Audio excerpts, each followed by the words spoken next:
Kita lihat dalam sejarah ketakwaan dari jid-jidnya Hasan Hussein. Kita lihat khaufnya, waroknya. Saya tanya, Sayyidina Ali, beliau kita tahu dia meninggalnya terbunuh. Jawab santri. Dia tahu nih, saya kasih pemahaman. Sayyidina Hasan, cucunya Nabi, beliau wafat diracun. Sayyidina Husain, cucunya Nabi, beliau wafat dipenggal.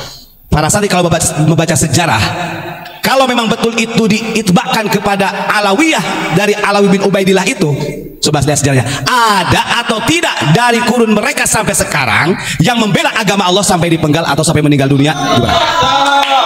Gak ada. Justru ulama-ulama kita ketika Banten atau Cilegon, banyak ulama kita yang dipenggal, dihukum gantung. Berarti kalau secara ittiba perjuangannya justru lebih mulia ulama-ulama kita. Para hadirin, para jamaah yang dimuliakan Allah Subhanahu wa taala, setiap malam kita tidak henti-hentinya menyuarakan narasi ilmiah yang tujuannya adalah untuk memberikan pengetahuan kebenaran. Kenapa saya katakan kebenaran? Karena yang kita sampaikan ini adalah berdasarkan dari referensi ulama-ulama yang secara muttafaq alaih itu disepakati oleh para ulama terdahulu bahwa mereka ini adalah orang-orang soleh, bahkan ba'duhum min auliyaillah. Sebagian mereka itu yang mempunyai predikat para wali. Makanya alhamdulillah kita masih diberikan kesempatan untuk tabarukan, belajar, mengkaji, ngalap berkah dari ilmu-ilmu yang Allah titipkan kepada para ulama yang soleh, sehingga kita mudah-mudahan menjadi anak yang soleh dan solihah. Amin Allahumma amin. Dari beberapa kajian, tentunya karena atas dasar petunjuk dari guru, dari Abu Yamamah Ghufran Al-Bantani, kita sudah tahu bahwa di dalam kitab Ihya Ulumuddin itu jilid 3, Imam Ghazali sendiri ini sangat mewarning keras bagi orang-orang yang selalu al-fakhru bil ansab, bagi orang-orang yang selalu membanggakan nasab, wa mustanadu rajai bi salahil aba, dan bagi orang-orang yang selalu bersandar pengharapannya dengan kebaikan nenek moyangnya. Ini sangat dikritik keras oleh Imam Ghazali, dan itu saya yakin para ulama sepakat. Walaupun kadang-kadang ada orang yang mengatakan, wah ini kan sekarang bukan Bani Alawi, Ba'alawi. Ba'alawi ini disebutkan pada Alawiyin kan begitu. Nah ini sebagai jawabannya ketika orang yang memang tidak memahami naskah atau ilmiah yang disampaikan oleh Imam Ghazali di dalam kitab Ittihafus Sadatil Muttaqin karya Imam Zabidi. Nah ini saya tunjukin ya, ini kalau kita baca semuanya ini lebih Masya Allah. Nah ini monggo Pak Sakur ya, kitab Ittihafus Sadatil Muttaqin. Kitab ini ada 14 jilid yang mensyarahi kitab Ihya karya Imam Ghazali. Imam Ghazali Ihyanya 4 jilid, disyarahi oleh Imam Zabidi atau Syekh Zabidi ini menjadi 14 jilid. Nah itu di belakang tuh sisanya.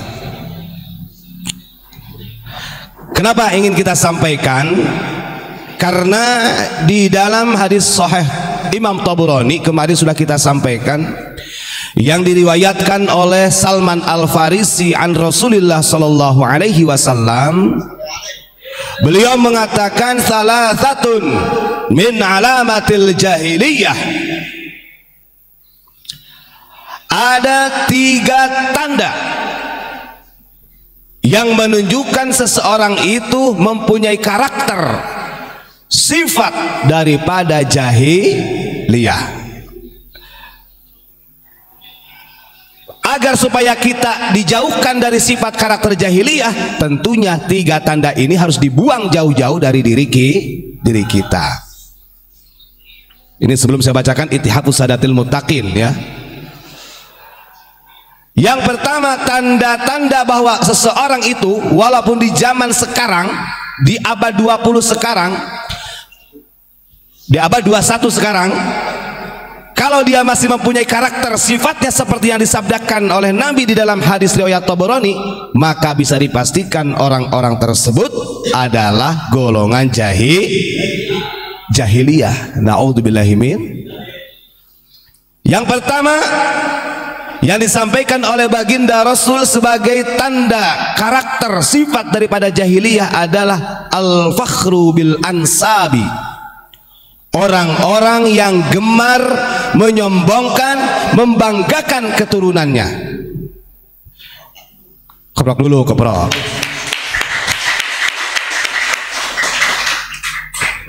Nanti kita bagi beberapa fase ya. Kitab Ittihafus Sadatil Muttaqin ini karena memang panjang, Pak.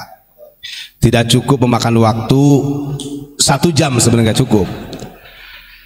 Maka ketika para santri yang ngaji kepada Abu Yamamah Ghufran kemudian dia keluar dari pesantren dan membangga-banggakan nasab, ini nasab kita yang bukan Ba'alawi, yang bukan Bani Alawi. Maka jangan sampai kita bersandar kepada kebaikan nenek moyang kita. Andai kata si fulan, si Budi ini santri punya bapaknya kiai, kakeknya kiai, mbah-mbahnya kiai, kemudian dia bersandar saya ini anaknya kiai anu, kiai anu, kiai anu. Bohong, kata Imam Ghazali, kata Rasulullah, orang yang seperti itu justru menjadi karakter sifat tabiatnya seperti jahiliyah. Orang Bani Alawi saja dikritik oleh Imam Ghazali, keturunan Sayyidina Ali. Kalau dia membanggakan nasabnya, apalagi kita yang bukan dzurriyyah dari Rasulullah. Nah ini, kalau orang yang cerdas begitu, Pak. Kalau orang yang nggak paham, wah ini sedikit-sedikit nyindir Bani Alawi. Loh, pahami narasi yang disampaikan oleh Imam Ghazali dan hadis Nabi itu. Artinya Kanjeng Nabi Muhammad itu tidak pandang bulu. Jangankan orang lain gitu. Kalau dari anak turunku, cucu-cucuku, kata Nabi, kalau dia al-fakhru bil ansab minal jahiliyah. Kalau dia selalu menggembar-gemborkan, membanggakan, mensombongkan dengan nasabnya bisolahil aba, maka dia adalah jahiliyah. Itu Nabi. Artinya orang dari keturunan Nabi saja sudah, artinya sudah dikritik oleh Kanjeng Nabi sendiri kalau hanya sekedar menyandarkan pada kebaikan orang tuanya. Apalagi kita-kita anak-anak petani, anak-anak nelayan, kan begitu, yang cerdas pikirannya gitu loh. Yang kedua, yang menjadi tanda alamat jahiliyah itu adalah watta'nu bil ansabi. Seseorang yang selalu menghinakan, merendahkan nasab orang lain. Saya tanya kepada adik-adik, adakah ulama-ulama kita yang tidak menghormati dzurriyyah Rasulullah yang ada di Nusantara? Gak ada. Semuanya yukrim dhaifah. Karena ulama-ulama kita memahami narasi hadis yang disampaikan oleh Kanjeng Nabi, man kana yu'minu billahi wal yaumil akhir fal yukrim dhaifah. Kata Nabi, kalau seseorang itu mengakui iman kepada Allah dan hari akhir, maka hendaklah harus memuliakan tamu siapapun itu. Mau tamu dari Arab kek, mau tamu dari Cina kek, mau tamu dari Italia, Jerman dan lain sebagainya, tetap dimuliakan di bumi Nusantara. Jadi kalau berbicara tentang pengamalan hadis itu, ulama Nusantara itu lebih hebat. Gak ada satupun, sekalipun itu dulu yang menjajah, orang-orang kolonia yang datang ke bumi Nusantara tetap dihormati.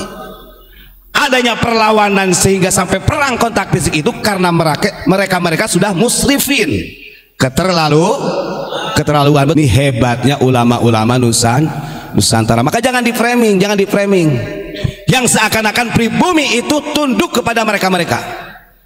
Akhlakul karimah yang dikedepankan oleh ulama-ulama pribumi, siapapun akan selalu dihormati, dihargai di muka bumi ini. Betul apa tidak? Itu akhlak baginda Rasulullah. Yang ketiga, dari tanda jahiliyah itu adalah waniyahah. Orang-orang yang ketika ada yang meninggal dari keturunannya selalu dia meratapi. Orang-orang yang meratapi orang yang meninggal itu adalah 3 tanda daripada tanda-tanda orang jahiliyah. Baik, setelah kita memahami daripada 3 tanda jahiliyah, Kita masuk pada Kitab Dzammil Ghurur. Ini yang disampaikan oleh Syekh Zabidi dalam kitab Ittihafus Sadatil Muttaqin, karya beliau yang mensyarahi Ihya Ulumuddin. Jadi jangan sampai wah itu kan Imam Ghazali. Apakah ada gak ulama-ulama yang lain yang mengkritik ketika orang selalu bersandar dengan nasabnya? Banyak. Kalau kita pahamkan, kita jelaskan, di antaranya kitab ini, kitab Ittihafus Sadatil Muttaqin. Beliau menjelaskan begini di dalam syarahnya, di dalam syarah Ihya Ulumuddin yang disebut dengan kitab Ittihafus Sadatil Muttaqin, karya Imam Zabidi, 14 jilid itu. Al-Mithalus Tsani. Ingat, tipu daya. Sebelumnya beliau menjelaskan tentang tipu daya. Secara garis besar terbagi dua. Ada tipu daya setan. Ada tipu daya manusia yang sebenarnya adalah jelmaan setan. Disebut dengan al-asad, para pendusta atau pelaku maksiat. Beliau menjelaskan di dalam kitab Ittihafus Sadatil Muttaqin karya Imam Zabidi, al-mithalu tsani ghururul asati minal mu'minina billahi biqaulihim innallaha karimun wa inna narju afwah. Ada tipu daya dari manusia yang mana dia mengaku sebagai orang yang beriman kepada Allah, padahal dia adalah pendusta. Saya ulangi lagi. Tipu daya yang kedua yang paling bahaya itu adalah ketika seseorang dia mengaku mukmin, beriman kepada Allah, padahal dia ini adalah al-asad, pelaku maksiat, berdusta kepada Allah. Dengan dalih begini mereka, Allah kan maha pengampuni gitu. Allah maha mulia. Pokoknya kami ini berharap ampunan Allah. Nih saya bacakan. Di antaranya tipu daya ini adalah seperti yang disampaikan oleh Imam Ghazali, wa rubama kana mustanadu rajaihim at-tamassuka bi salahil abai wa uluwi rutbatihim. Ini biar jelas, itu lafaz ihyanya. Kalau di dalam syarahnya dalam kitab Ittihafus Sadatil Muttaqin seperti ini, wa rubama kana mustanadu rajaihim at-tamassuka bi salahil abai wal jududi. Ini lebih mutawatir. Kata Imam Zabidi begini, memang banyak sebenarnya dari zaman dulu itu orang-orang yang gemar menyandarkan dirinya dengan kebaikan bapak-bapaknya, bahkan nenek moyangnya. Banyak seperti itu. Wa uluwi rutbatihim indan nas, karena bapak-bapaknya, kakek-kakeknya ini mempunyai martabat yang luhur di antara manusia-manusia yang lain. Dan ini kalau kita pahami, mau itu dari Bani Alawi kek, mau dari orang yang Duriyah Wali Songo kek, mau dari keturunan Tubagus kek, sekalipun itu turunan ulama-ulama Nusantara, tetap kalau ini hanya sebagai sandaran kesombongan membanggakan nasabnya, ini kena oleh Imam Ghazali, kata Imam Zabidi, gitu kan? Tapi kenapa di dalam narasi Ihya yang dicontohkan adalah kaltiroril alawiyah? Ini pertanyaannya. Ya, kita tidak menafikan, bukan hanya mereka, nasab kita sendiri pun yang dari Duriyah Wali Songo, kalau hanya sekedar sebagai mustanadu rojaihim bisolahil aba, tetap dikritik oleh Imam Ghazali. Tapi kenapa Imam Ghazali, Syekh Zabidi memberi contoh kaltiroril alawiyah? Ini namanya tasbih kalau di dalam ilmu balaghah. Syarat tasbihnya ada apa? Huruf kaf. Ya, misal. Maka jawabannya ketika Imam Ghazali, Syekh Zabidi di dalam kitab Ittihafus Sadatil Muttaqin memberi contoh iktirarul alawiyah, karena kebanyakan dari dulu sampai sekarang yang membangga-banggakan nasab, yang menjual nasab orang tua nenek moyangnya adalah dari golongan mereka. Ya? Kalau di dalam Ittihafus Sadatil Muttaqin lebih jelas. Lalu siapa sih Alawiyah itu? Itu kan bukan sindiran kepada Ba'alawi, itu kan ke Bani Alawiyah, ke anak turunnya Sayyidina Ali. Saya tanya, di Indonesia yang ngaku cucunya Sayyidina Ali melalui Hasan Husain Bani Fatimah kepada Rasulullah siapa? Kan begitu. Kalau nggak percaya tak tunjukin nih. Nih, biar paham ini. Ini makna ya, Iktiraril Alawiyah itu bagaimana sih? Kata Imam Zabidi, tipu daya Bani Alawi yang dimaksud dengan itu adalah auladu Ali bin Abi Thalib radhiyallahu anhu wa humul buyutul khamsah. Ingat, anak turunnya Sayyidina Ali dari garis Hasan Husain disebut buyutul khamsah, yang waktu itu dinisbatkan sebagai ahlul bait. Saya tanya, siapa yang selalu mengaku-ngaku sebagai ahlul bait di sini? Gak mungkin orang kita takut. Diperjelas loh Imam oleh Syekh Zabidi. Maka ketika ada orang yang mengaku-ngaku dari duriyah Nabi, jalurnya Hasan Husain sampai ke Sayyidina Ali Bani Fatimah, kalau dia hanya mustanadu rojaim bisolahil aba, maka bisa dipastikan itu adalah iktirar, tipu daya. Kita jangan ketipu. Kaktiraril alawiyati binasabihim wa mukhalafatihim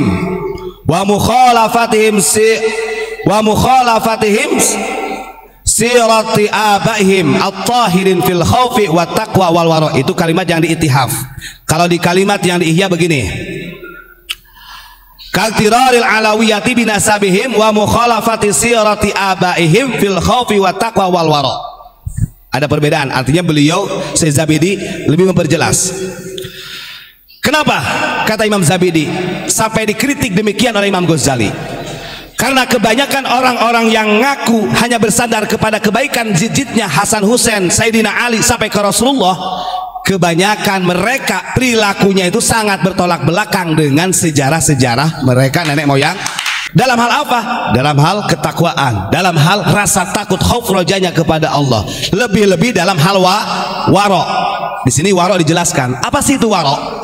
Orang-orang yang waro itu bukan hal dalam ibadahnya saja, dalam segi makanannya saja sudah hati-hati. Kita lihat dalam sejarah ketakwaan dari jid-jidnya Hasan Husain. Kita lihat khaufnya, waroknya. Saya tanya, Sayyidina Ali, beliau kita tahu dia meninggalnya terbunuh. Jawab santri. Biar tahu nih, saya kasih pemahaman. Sayyidina Hasan, cucunya Nabi, beliau wafat diracun. Sayyidina Husain, cucunya Nabi, beliau wafat dipenggal. Para santri kalau membaca sejarah, kalau memang betul itu diitbakkan kepada Alawiyah dari Alawi bin Ubaidillah itu, coba lihat sejarahnya. Ada atau tidak dari kurun mereka sampai sekarang yang membela agama Allah sampai dipenggal atau sampai meninggal dunia? Gimana? Gak ada. Justru ulama-ulama kita ketika Babat Banten atau Cilegon, banyak ulama kita yang dipenggal, dihukum gantung. Berarti kalau secara ittiba perjuangannya justru lebih mulia ulama-ulama kita. Makanya itu yang dikatakan oleh Syekh Zabidi, wa mukhalafati sirati abaihim. Perjalanannya mereka itu jauh bertolak belakang dengan perjuangan mereka. Kalau Kanjeng Nabi udah jelas dicaci, difitnah, itu betul-betul. Sayyidina Ali terbunuh mempertahankan agamanya Allah. Sayyidina Hasan, Sayyidina Husain, itu udah jelas. Hal ini dijelaskan karena mereka adalah orang-orang yang suci. Kama ruwiya an Ali bin Hasan bin Ali wa waladu Muhammadun wa hafidhu Ja'far wa ghairuhum. Ini udah jelas. Dari mulai Ali Zainal Abidin, Muhammad Al-Baqir, Hasan Husain, ini cucu cicitnya Ja'far. Ini adalah orang-orang yang berjuang betul-betul menjaga agama Allah. Itu sudah jelas. Artinya dalam sejarahnya betul, gitu kan. Tapi jangan dibuat sandaran saja begitu sampean ya. Wa dhannahum annahum akramu 'ala Allahi min abaihim. Nah, ini lebih hebatnya lagi. Ini sudah disampaikan dalam Ihya juga ini. Ada juga bahkan orang-orang yang selalu membanggakan nasab itu, mereka mengira bahwa diri mereka aja bahkan lebih mulia daripada nenek moyangnya. Makanya ini saya nggak mau cerita lagi kalau hal ini. Artinya keunggulannya kadang-kadang mengalahkan Sayyidina Hasan Husain, keunggulannya mengalahkan Sayyidina Ali, keunggulannya mengalahkan Rasulullah. Id aba'uhum ma'a ghayatil wara'i wa taqwa kanu khaifin. Walaupun beliau dari keturunan Sayyidina Ali ini adalah orang yang punya nasab kepada Rasul, tetap mereka itu adalah orang-orang yang sangat wara', orang-orang yang takwa dan takut kepada Allah. Wahum ma'a ghayatil fujuri wal fisqi aminun. Sementara anak turunnya yang membanggakan nasab hanya bersandar pada solahil aba, mereka merasa aman dirinya, padahal dia ini adalah orang fujur. Fujur itu lacut, dia ini orang fasik. Na'udzubillahi min dzalik. Wa dzalika nihatul iktirar billahi faqihasus syaitonil alawiyah. Nah itu besok lagi lah ya, biar kata kepanjangan. Intinya begitu, karena ini keterangannya panjang, ada beberapa lembar yang menjelaskan tentang dari keturunan Sayyidina Ali, sehingga nanti kita akan paham. Oh betul, maka ada dalam Al-Quran ketika Nabi Ibrahim ini terakhir berdoa kepada Allah, akhirnya beliau mengatakan waman tabi'ani fa innahu minni. Ini yang menjelaskan bahwa yang layak sebagai penerus kanjeng Nabi itu bukan dari garis keturunan, tapi barang siapa yang mengikuti jejakku, kata Nabi Ibrahim, maka dia adalah golonganku. Maka betul dalam hadis Nabi, kenapa harus al ulama warasatul anbiya? Karena yang menjadi jejak perjuangan kanjeng Nabi itu ada dua, ada yang dari jalur nasab, ada dari jalur sabab atau ilmu. Dari dua ini, ketika yang dari jalur nasab ini tidak sesuai dengan perjuangannya, falaisa minni, kata Nabi, dia bukan golonganku. Tapi walaupun dia tidak punya nasab kepada kanjeng Nabi, tapi secara sababnya, keilmuan dan jejak akhlaknya sesuai dengan kanjeng Nabi, fa innahu minni, justru dia adalah golonganku.